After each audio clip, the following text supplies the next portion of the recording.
दोस्तों, स्वागत है आपका आपके अपने YouTube चैनल जीएस जीनियस में। जैसा कि आप स्क्रीन पर देख रहे हैं, CBI appeal to Kolkata high court against Sharda court to seek death penalty for Sanjay Roy. Sanjay Roy को मृत्यु सजा मिले, इसको सुनिश्चित करने के लिए जो शारदा कोर्ट का फैसला संजय राय के लिए लाइफ टाइम इम्प्रिजनमेंट के लिए आया है, उसके खिलाफ सीबीआई ने कलकत्ता हाई कोर्ट में अपील कर दी है। इस पूरे वीडियो को समझेंगे कि क्यों लोग चाहते थे कि संजय राय को मृत्युदंड मिले, क्यों सीबीआई ने अपील किया है, क्या दबाव था उसके ऊपर, राजनीतिक जो कारण हो रहा है इस मुद्दे का, उस पर भी हम आएंगे।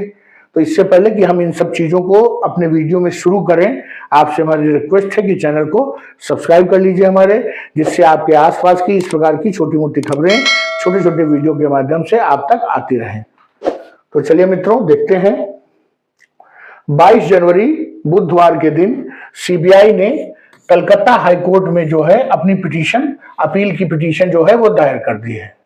और उसमें कहा है कि वो चाहते हैं कि जो संजय राय है, जो एक्यूज्ड है या कन्विक्टेड है रेप और मर्डर, डॉक्टर जो था आरजी कर मेडिकल कॉलेज की जो महिला डॉक्टर थी, पीजी डॉक्टर, उसके बलात्कार और हत्या के जुर्म में जो संजय राय को सजा मिली है, आजीवन कारावास, मृत्यु पर्यंत आजीवन कारावास की जो सजा मिली है वो कम है और इसको मृत्युदंड मिलना चाहिए। मुझे तो लगता है कि जो उसको सजा मिली है वो मृत्युदंड से भी ज्यादा है। जिन लोगों को मृत्युदंड मिल जाता है वो ये जानते हैं कि 4-6 महीने में उनको फांसी पे लटका दिया जाएगा। केवल 4-6 महीना ही वो तनाव में रहते हैं, भोगते हैं अपने दंड को, उसके बाद वो मुक्त हो जाते हैं। एक बार जब उसकी मृत्यु हो गई, फिर अब आप उसका कुछ नहीं कर सकते हैं, उसका जो होना था हो गया। अगर किसी को आजीवन कारावास की सजा मिलती है तो जो अपराधी है वो ये जानता है कि अगर मैं अच्छे से व्यवहार करूंगा, आचरण करूंगा, तो हो सकता है कि 18-20 साल के बाद जो है मुझे छोड़ दिया जाए, या मेरी जो स्थिति है, जो बुढ़ापा है, बीमारी है, इन सब कारणों के आधार पे मैं जमानत ले सकता हूं, बाहर आ सकता हूं। लेकिन अगर सजा दे दी गई कि मृत्यु पर्यंत आजीवन कारावास, तीनों में अंतर समझिएगा, मृत्युदंड, आजीवन कारावास और मृत्यु पर्यंत आजीवन कारावास, ये एक ऐसी सजा है जो दुनिया की सबसे कठिन सजा है। इसमें व्यक्ति इंतजार करता है मृत्यु का और मृत्यु नहीं आती है उसकी। अगर कोई 50 साल का है और उसकी मृत्यु 70 साल में होती है, तो उसको मालूम है कि अब वो बाहर नहीं आएगा और मृत्यु के साथ ही उसकी सजा खत्म होगी। तो मुझे तो लगता है कि सबसे बड़ी सजा उसको मिली, लेकिन लोग संजय राय की मुश्किलों को कम करना चाहते हैं। वो संजय राय के साथ हैं और चाहते हैं कि संजय राय को उसका जो दंड है वो जल्दी से जल्दी खत्म हो जाए, उसके साथ हैं लोग। इसके पहले जो शारदा कोर्ट है उसने संजय राय को life time imprisonment until death ये घोषित किया था, जबकि सब लोग चाहते थे कि उसको डेथ पेनल्टी मिले, उसको मृत्युदंड मिले। लेकिन कोर्ट का ये मानना था कि ये rarest of the rare case नहीं है। आपको बता दें कि जो विधि शास्त्र है उसमें एक सिद्धांत इस्टेब्लिश्ड है, मतलब पक्का है कि जब rarest of the rare case होता है तभी किसी व्यक्ति को मृत्यु की सजा दी जाती है। अन्यथा अगर यहां पर कोई दबाव में आकर मृत्यु की सजा दे भी देते हैं तो हाईकोर्ट, सुप्रीम कोर्ट से उसको खत्म करके लाइफ टाइम इम्प्रिजनमेंट में बदल दिया जाता है। तो ये जज का कहना था कि rarest of the rare case नहीं है, इसलिए life time imprisonment till death ये हम सजा देंगे। वास्तव में जज ने पूरे कानूनी पहलुओं को ध्यान में रख करके सजा दी।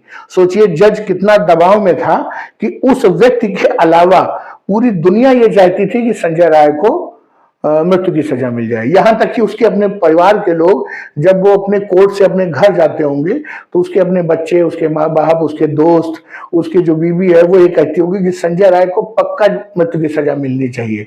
लेकिन वो किसी के दबाव में नहीं आया, उसने कानून की रक्षा की और उसको मृत्युदंड नहीं दिया।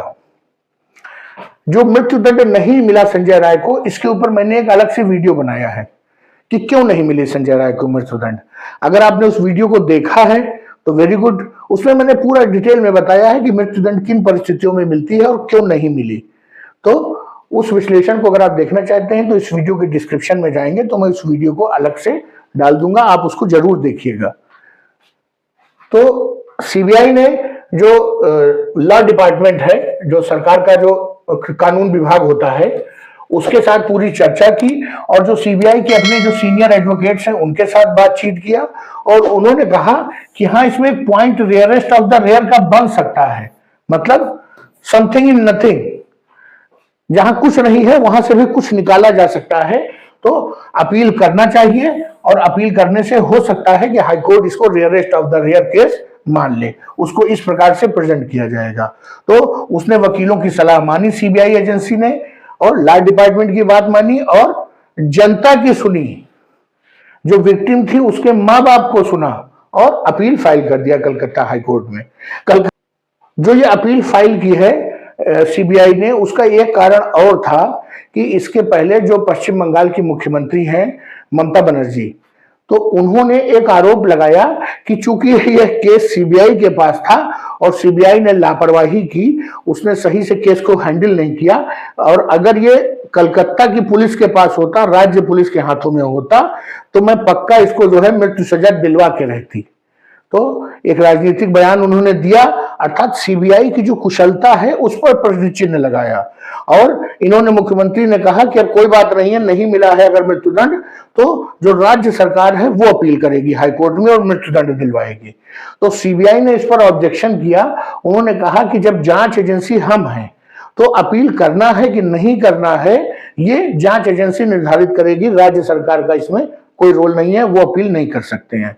तो इन परिस्थितियों में सीबीआई को लगा कि कहीं ऐसा ना हो मेरे मना करने के बावजूद जो है ये ममता बनर्जी अपील न कर दें, तो उससे पहले इन्होंने अपील कर दिया। तो ये मामला है कि ये राजनीतिकरण भी इसका जो केस का है वो शुरू हो गया है। अब जब ममता बनर्जी ने कुछ कहा है तो भाजपा वाले चुप तो बैठेंगे नहीं, उनको भी कुछ ना कुछ कहना है। इनका कहना है कि जो हॉस्पिटल का एडमिनिस्ट्रेशन था और जो स्टेट पुलिस थी वो लगातार जो है एविडेंसेस, साक्ष्यों के साथ खिलवाड़ कर रही थी, केस को कवर अप करने का प्रयास किया जा रहा था, जो केस का क्वांटम है, जो केस की गंभीरता है उसको कम करने का प्रयास किया जा रहा था, जिससे कि राज्य सरकार की बदनामी ना हो। और ये सब जो कुछ हो रहा था वो ममता बनर्जी के इशारे पे हो रहा था, टीएमसी के इशारे पे हो रहा था। इसीलिए टीएमसी के गुंडों को भेज करके अस्पताल से साक्ष्य मिटवाने का प्रयास किया गया, पुलिस को दबाव में लिया गया कि केस फाइल न करिए, एफआईआर न करिए। तो ये सब बीजेपी ने आरोप लगाया है। अब एक जो सबसे बड़ा कारण जिसके कारण ये अपील की गई हाईकोर्ट में, जो मुझे लगता है कि सबसे बड़ा कारण है कि जब सियालदा कोर्ट ने फैसला सुनाया था तो जो पेरेंट्स थे विक्टिम के, जो मृत डॉक्टर है उसके जो अभिभावक थे, माता पिता, वो संतुष्ट नहीं थे। उनका ये कहना था कि अगर कोई अपील नहीं करेगा तो वो अपील करेंगे। तो इन परिस्थितियों में इस जो पेरेंट्स थे उनके जो कष्ट को ध्यान में रखते हुए, उनकी इच्छा का सम्मान करते हुए सीबीआई ने हाईकोर्ट में इसके लिए अपील किया है। कहने का तात्पर्य है कि अब ये केस जो है करीब 2 से 3 साल तो हाईकोर्ट में चलेगा और अगर वहां से भी मृत्युदंड न मिला तो फिर ममता बनर्जी कहेंगी अब हम सुप्रीम कोर्ट जाएंगे, तो सीबीआई फान पड़ेगा कि हम सुप्रीम कोर्ट में लड़ेंगे। अगर मृत्युदंड मिल गया तो संजय राय खुद जो है सुप्रीम कोर्ट जाएंगे। तो अब ये अपील वाला खेल शुरू हो गया है। ये कहने का तात्पर्य है कि संजय राय को अगर मृत्युदंड मिल भी गया तो कम से कम अभी 4-5 साल उसका जीवन है। तो मित्रों, ये जो अपील वाला न्यूज आ रही थी इसको मैंने आपके समक्ष प्रस्तुत किया। क्या उसके कॉन्सिक्वेंसेस हैं, क्यों अपील की गई, क्या अब आगे होगा। तो अगर आपको ये हमारा प्रेजेंटेशन अच्छा लगा हो तो वीडियो को लाइक करिए, चैनल को सब्सक्राइब करिए। धन्यवाद।